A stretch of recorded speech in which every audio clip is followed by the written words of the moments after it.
ये बताइए कि सुबह कब निकलते हैं शिकार के लिए और क्या क्या हाथ लगता है? सुबह 3 बजे घर से निकलते, कभी मिलता है कभी नहीं मिलता है।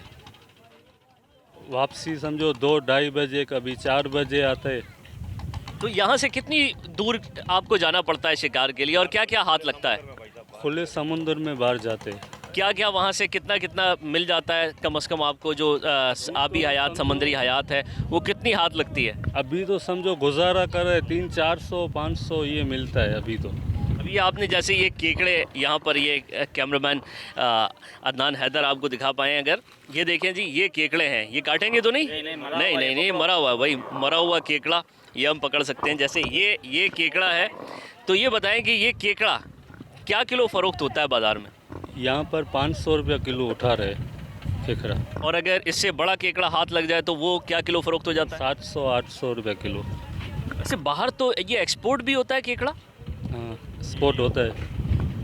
अच्छा, आपसे बात करेंगे, आप ज़रा सीनियर लगते हैं, आप सीनियर सिटीज़न भी हैं और आप अरसा दराज से मुंसलिक होंगे इससे, तो ये बताएं कि ये जद्दी पुश्ती काम होता है, आपकी नस्लें यही करती आ रही होती हैं? काम यही है सर, हमारा मछली का ही काम है सारा बस। और मछली के भी बच्चे भी छोटे होंगे बड़े होंगे, वो भी मछली का ही काम करते रहेंगे सर। पढ़ाई मढ़ाई तो हम लोग नहीं पढ़ा सकते बच्चों को सर, कोई क्यों, बहुत महंगाई का टाइम है सर। यही बड़े होंगे, ये नस्ल हमारी यही काम करते रहेंगे सारी ज़िंदगी सर। अभी मैंने सीपियाँ भी देखी, वो किस काम आती हैं? वो सर बाहर सप्लाई होती है सारी, ये बाहर जाता है सारा माल। ये खेकड़ा हो गया, क्रेप हो गया, जैसा एक सिप्पी हो गई, कोई मछली हो गई, मतलब बाहर सप्लाई करके यहाँ से जाते हो तो उधर तो सर वो डॉलरों में कमाते। अभी हम लोग गरीब बंदी 200 और 300-400 रुपया घर पे लेके जाते हैं, तभी हमारे घर पे कुछ पकता है सर। ये जो सीपियाँ हैं, ये इनको आपकी ज़बान में क्या कहते हैं और ये क्या किलो फ़रोख्त होता है, या ये दाने के हिसाब से फ़रोख्त होता है? दाना नहीं, किलो के हिसाब से सर। ये 500, 300, 400 रुपये किलो है। सिप्पी हम लोग बोलते हैं इसको भी। अच्छा, किस काम आता है ये? सजावट के काम मैंने देखा अक्सर। सजावट का किधर, ये सारे वो बाहर अंग्रेज़ है, चाइना वाले, इसको मतलब गर्म करके इसकी अंदर से जो गोश्त होता है वो निकाल लेते, फिर वो फ़रोख्त होता है दुकानों पे सर। आपका वक्त समंदर में गुजरता है, ये बताएं कि ये नज़र आ रहा है कि मछलियाँ मरी हुई हैं, झींगे मरे हुए हैं और इसी तरह जो समंदरी हयात है वो मरी हुई हैं छोटी छोटी, क्या वजह है इसकी? सर इसकी वजह तो ये है ना कि यहाँ से फिशरी की जो गटर आती है ना, गटर की पाइपलाइन पहले इधर नहीं थी, अभी इधर पाइपलाइन ज्वाइंट कर दिया है ना, तो छोटी छोटी मछलियाँ जो है ना हम लोग रोज़मर्रा की ज़िंदगी में जो आती है वो मर जाती है। झींगा हो गया, अपना खेकड़ा हो गया। अब ये अपनी जो चैनल है ना, दुनिया की खूबसूरत चैनल है, इसको पाक साफ़ करना हम लोग के लीडरों का काम है, हम लोग की हुकूमत का काम है ना। हम लोग माहीगर हैं, हम लोग काम धंधे वाले आदमी हैं, अभी हम लोग इसके पीछे लगेंगे तो हम लोग को बच्चों को रोज़ी रोटी कौन खिलाएगा? मेन मसला ये बनता है कि इधर बहुत गंदगी हो रही है, पहले इतनी नहीं थी, अभी बहुत हो रही है। बड़ा मेहरबानी हुकूमत से अपील है कि आप ये जो है ना कचरा वगैरह, गटर वगैरह, इसकी जो है ना मरम्मत कराएँ।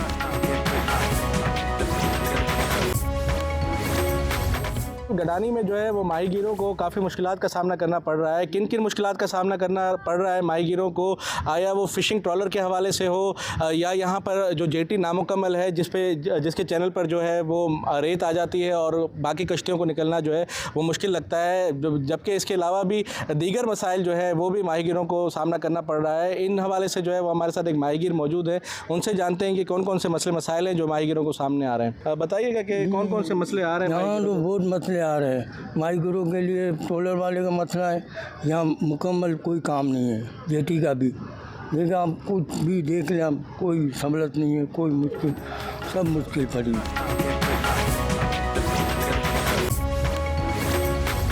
हम पहुंचे हैं भिट आइलैंड। कहा जाता है कि ये एक बहुत बड़ी चट्टान थी और क्योंकि कच्ची ज़बान में, सिंधी ज़बान में भिट कहते हैं चट्टान को, इसीलिए इसका नाम पड़ गया भिट आइलैंड। 95% जो आबादी है वो माहीगीरी से वाबस्ता है और सबसे बड़ी खूबी ये है कि यहाँ पर क्राइम रेट 0 है। जी, 0 क्राइम रेट है। 17,000 यहाँ की आबादी है और यहाँ पर जो पानी है वो इस तरह की कश्तियों के ज़रिए लाया जाता है। जो पीने का मीठा पानी है वो कश्तियों के ज़रिए लाया जाता है और यहाँ पर जो मुकामी अफराद हैं उनमें तकसीम किया जाता है, उनको फ़रोग़ किया जाता है। आइए आगे चलते हैं और आपको दिखाते हैं कि भिट आइलैंड कैसा है।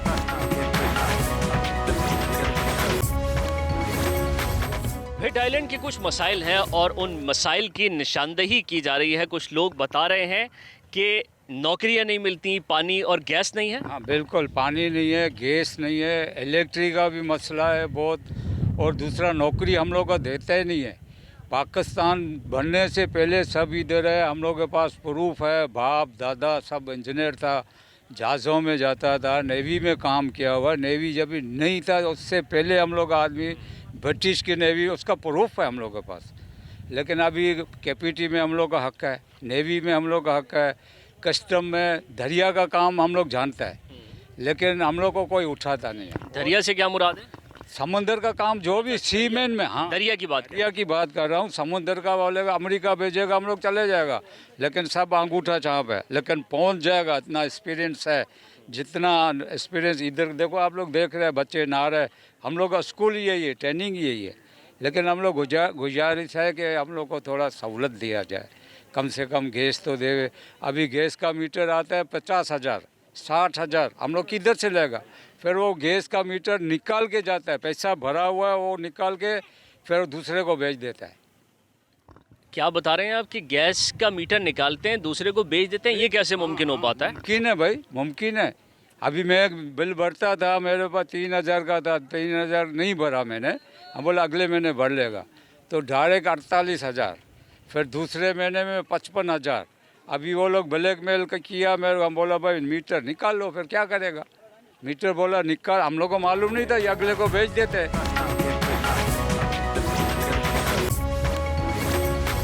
इस वक्त मैं मौजूद हूँ गडानी में। एक कोस्टल बेल्ट है यहाँ पे, बलूचिस्तान की कोस्टल बेल्ट एक गडानी का पिकनिक पॉइंट है, एक खूबसूरत पॉइंट है। यहाँ पर इस वक्त मैं मौजूद हूँ और यहाँ पर कराची से पिकनिक मनाने वाले अफराद की जो बड़ी तादाद है वो यहाँ पर आती है और पिकनिक मनाती है। लेकिन यहाँ पर जो हमने एक चीज़ देखी है वो नोट ये की है कि यहाँ पर भी कराची की तरह गडानी में भी और इन इलाकों में भी जो है वो एक फ़ोटोग्राफ़र मौजूद होता है जो कि प्रिंट करता है उसी वक्त तस्वीरें। तो हमारे साथ भी एक भाई मौजूद हैं, उनके हाथ में भी एक कैमरा मौजूद है और प्रिंट वाली तस्वीरें हैं। तो इनसे जानते हैं कि मोबाइल फ़ोन्स आने के बाद जो है वो कितना इनका कारोबार मुतासिर हुआ है और कितना जो है मसले मसाइलों का शिकार है। तो भाई बताइएगा कि ये मोबाइल फ़ोन आने के बाद आप अभी भी आजकल ये प्रिंट वाला काम कर रहे हैं, तो किस तरह चल रहा है आपका काम? ये अभी शुक्र अल्हम्दुलिल्लाह, पहले तो रील के दौर थे ना, तो हम उसको रोल दे के वो वहाँ से प्रिंट कराते थे। अभी बात ये कि यहाँ से समंदर में जो पिकनिक वाले आते दूर दूर से, कुछ मेरे से कैमरे से फ़ोटो बनवाते, कुछ वो अपने मोबाइल के फ़ोटो भी यहाँ से मेरे से प्रिंट कराते। ये कि शुक्र अल्हम्दुलिल्लाह भी एक से डबल हो गया, अल्लाह का शुक्रिया अदा करनी पड़ेगा, क्योंकि कुछ फ़ोटो हम कैमरे से बनाता है, कुछ लोग यहाँ से मोबाइल से हम प्रिंट करके उनको दे देते।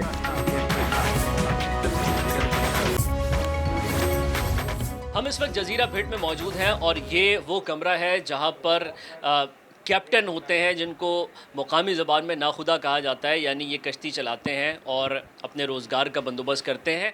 इन दिनों कुछ परेशान है क्योंकि जून जुलाई में ये पाबंदी होती है कि आप अपनी कश्ती को लेकर नहीं जा सकते, बड़ा शिकार नहीं कर सकते। जो लोग मुकामी तौर पर कुछ डोरियों से शिकार कर सकें तो बस वो कर लेते हैं। लेकिन इन लोगों का एक शिकवा है, और वो शिकवा क्या है आपका? मेरा शिकवा ये है, अभी तक समझो जून जुलाई में हम लोगों के ऊपर पाबंदी है, ठीक है, पाबंदी तो है, चलो पाबंदी सब लोगों के लिए है। अभी तक भी लांचे बाहर है, मार्केट अभी तक भी खुली हुई है, माल बेच रहे हैं, माल बिक रहा है। और देखो हम लोग मकामी माइगर है, सरमायाकार नहीं है।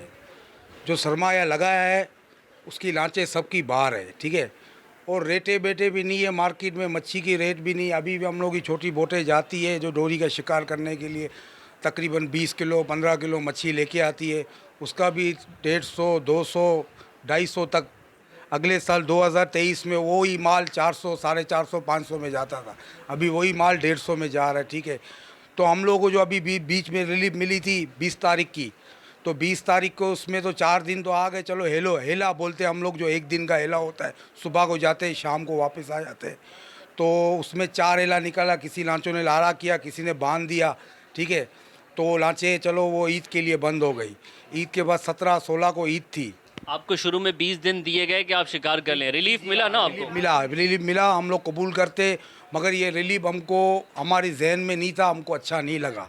जो मकामी माइगर है, रिलीफ इसलिए तो 17 को ईद था, 17 के बाद तो लांचे सब, लांचों को 4 हेला ही मिला। 17 के बाद लांचे जो ठहर गई, तो 20 के बाद तो पीसी बंद हो गई। अभी जो लांचे अभी तक बाहर है, लांचे तो वो आलमी मंडी में बंद हो जाती है ना 2 महीने के बाद, 2 महीना हम लोग के ऊपर पाबंदी होती है ना, 2 महीना लांचे बंद है, उसके बाद भी माल उतर रहा है, लांचे बाहर है, हम लोग सारे माइगर है। ये कौन, ये मुकामी लोग हैं या फिर ये बाहर की कंपनियां हैं? ये बाहर की कंपनियां हैं जो सरमाया लगाती है अपना, ठीक है। तो हम लोग अब हम लोग के पास आप ये कह रहे हैं उनको शिकार से नहीं रोका जा रहा? नहीं, शिकार से नहीं रोका जा रहा, अभी तक भी लांचे बाहर है, ठीक है। और हमको हमारे से यही गुजारिश है, हमको जुलाई की 15 तारीख को अगर हमारा लांचे खुल जावे तो आप लोग की बड़ी मेहरबानी, सिंध गवर्नमेंट से हम लोग की यही अपील है। गुजारिश कर रहे हैं कि हमें 15 दिन दे दिए जाएं कम से कम।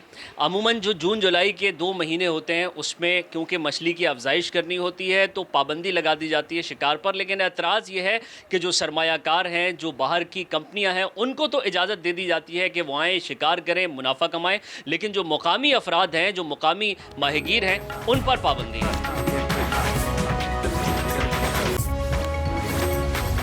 लोगों की बड़ी तादाद जो है वो गडानी इस वक्त आ रही है और लोगों की जो बड़ी तादाद है पिकनिक मनाने के लिए मुख्तलिफ मुल्क के जो मुख्तलिफ इलाके हैं वहाँ से आ रही है पिकनिक मनाने के लिए। इस वक्त हमारे साथ शहरी मौजूद हैं, उनसे जानते हैं कि गडानी में वो यहाँ पर आए हैं और उनको किन मुश्किलात का सामना है वो उनसे जानते हैं। बाबा, किन किन मुश्किलात का सामना करना पड़ रहा है आपको गडानी पे आके? इधर बहुत सारे मुश्किलात है भाईजान। अभी रोड का ख़ास कर मुश्किलात ये है कि रोड सारा उधर से इधर तक सारा टूटा हुआ है। अभी बाइक पे जो आ जाए या गाड़ी पे आ जाए, गाड़ी का सवारी का भी नुकसान हो जाता है और लोगों का भी नुकसान हो जाता है। और इतना बड़ा सफ़र भी नहीं है जिसमें बंदा थक जाता है, बहुत जल्दी थक जाता है क्योंकि सारा रोड टूटा हुआ है। और बाकी इधर ही भी गडानी में भी बहुत सारे सहूलियात लोगों को चाहिए। अभी इधर पार्क है, जो कुछ भी है, ये सब में सहूलियात चाहिए। इधर ख़ास तौर पर पुलिस का कानूनी कार्रवाई चाहिए कि लोग यहाँ आके मस्तियाँ करते हैं, गिर जाते हैं, किसी का जानी नुकसान होता है, माली नुकसान होता है।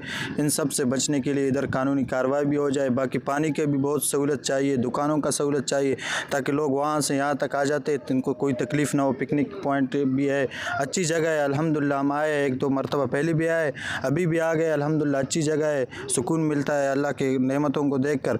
लेकिन फिर भी इधर सहूलियात जब हो जाएगा तो और लोगों को सुकून हो जाएगा और भी मतलब बहुत सारे लोग आ जाएंगे, दूर दूर से आ जाएंगे। अभी हम खुशदार से आ गए, हमारे और भी साथियों का दिल चाहता है, बोलते हैं हम जाते हैं गडानी जाते हैं। अभी उधर से सफ़र करके इधर आते हैं, खुशदार से रोड तक आ जाते हैं। इतना मुश्किलात नहीं होता है जितना इस रोड से गडानी आने तक होता है। तो ख़ास तौर पर ये रोड का काम हो जाए तो बहुत मेहरबानी।